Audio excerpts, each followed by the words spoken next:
middle engine. Every day it's always busy at the harbor near the big station.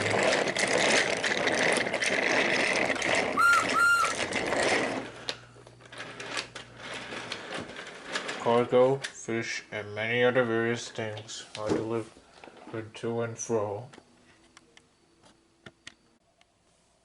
Unfortunately for today,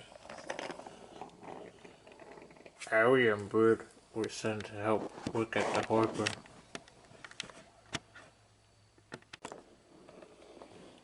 The harbor manager spoke to them. "I expect no trouble from you while you're working here," he said severely. "Yes, sir, we won't," said Harry and Bert, pretending to obey him. One day, Percy had to make a delivery of coal to the coal yard.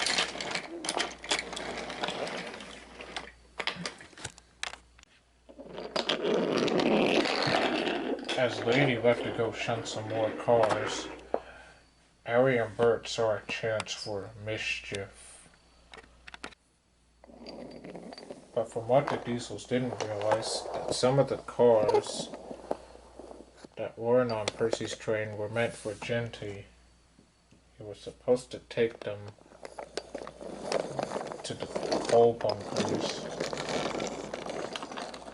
and they didn't even notice this. It was at that moment that Percy went to go collect his cars. Percy hoped that he wouldn't fall for the Diesel's tricks. And while he backed onto his cars, Lady was having a drink. As she was about to get her drink, she saw Harry shunt Ginty's cars right in front of Percy. And Harry shunted the cars right in front of Percy. "Oh, bother," he said. "A little green piggy in the middle," laughed Harry. The two naughty Diesels laughed away, chuckling.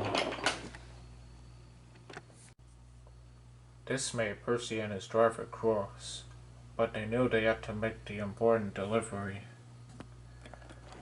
But they didn't realize that some of the cars that were in front of Percy were supposed to be for Ginty.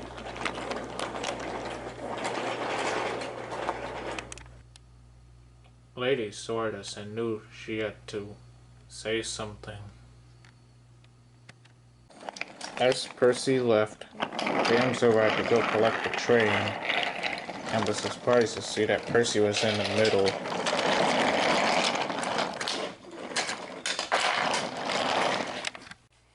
"I can already guess," said James. "It's all because of Harry and Bert." By the time Percy arrived at the coal yard manager spoke to him. "Be careful when you go on the track. It lifts the cars into the hopper," he said. "Yes, sir," said Percy. The coal yard has a hopper and a track that lifts one of the coal cars into the one of the freight cars on the other side inside the hopper.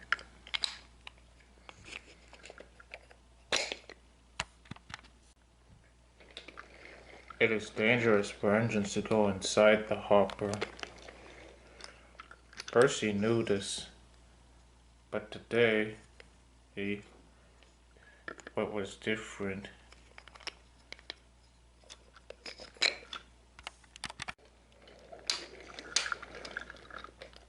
Percy was obeying the rules, but he didn't realize that he was about to be in serious danger.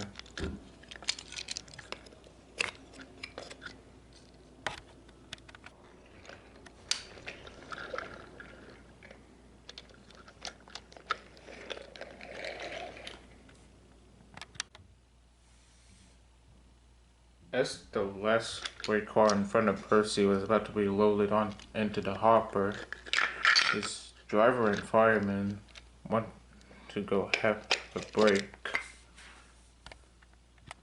But then there was trouble.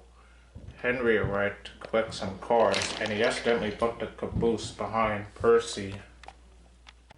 Percy was pushed into the track.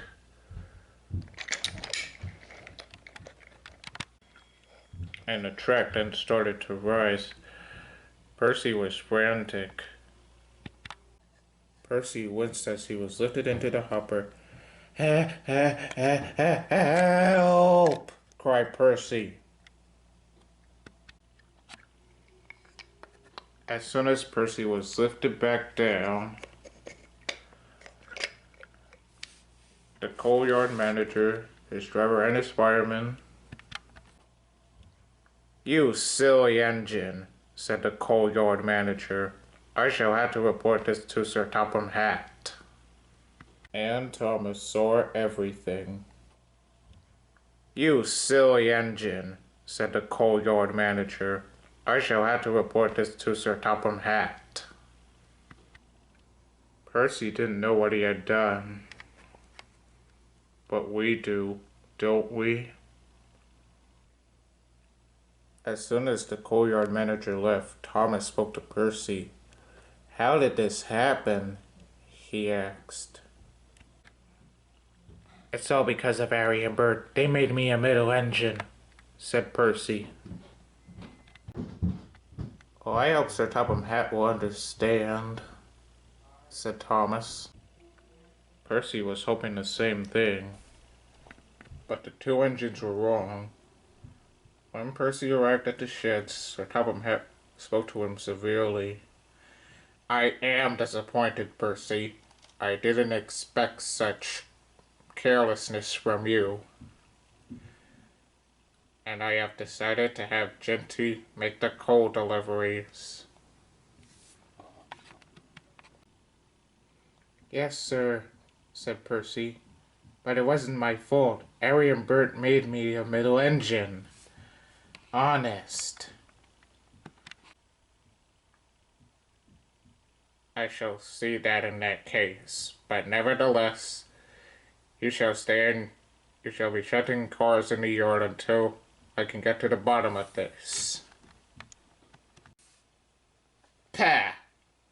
huffed James, thinking that no one would hear. "I can handle those diesels as a piece of cake."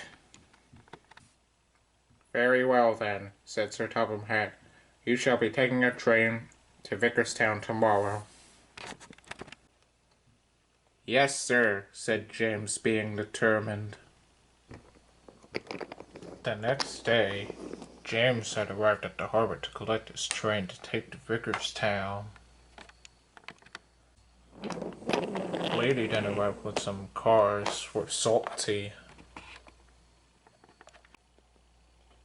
"Did you hear that Percy got blamed for an accident which was caused by Harry and Bert?" "Yes," said Lady. "And be careful around Harry and Bert. They can be a bit naughty." "Oh, don't worry, I will," said James. And just as Lady left with Salty's freight cars, Harry and Bert roared quietly up to James. "Hello, James," boozed the Diesels. "Have you come to learn a thing or two from those who know?" James said nothing, but he said, "Just stay out of my way and don't cause any trouble," he said. "Yes, sir," said the Diesels, pretending to obey him. Meanwhile, Lady was about to have a rest. But then, like the same thing that happened to Percy yesterday, the diesels had shunted the cars, which were supposed to be for Salty, right in front of James. Little red piggy in the middle, just like Percy, the diesels laughed. That made James fume with anger. I am not a middle engine, he said crossly, and I'm not going anywhere. And he didn't. Percy was then called to help pull James to Vickerstown.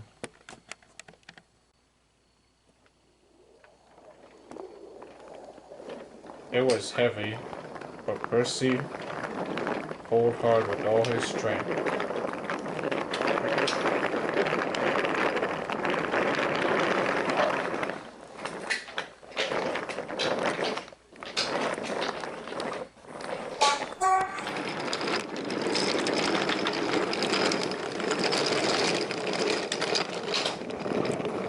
Percy was almost out of breath, but he finally made it to Vickerstown.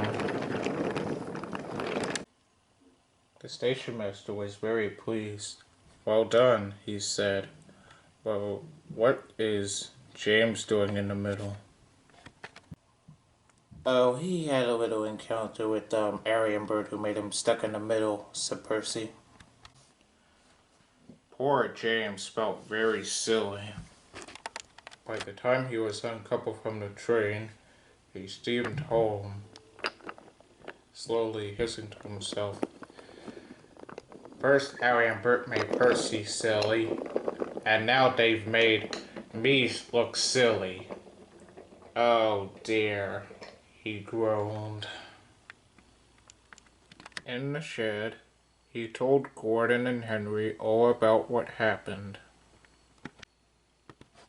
And I'm sorry to say that instead of laughing and telling James not to be silly, they looked sad and said, "Oh dear. Oh, you poor engine. Oh, you have been badly treated, haven't you?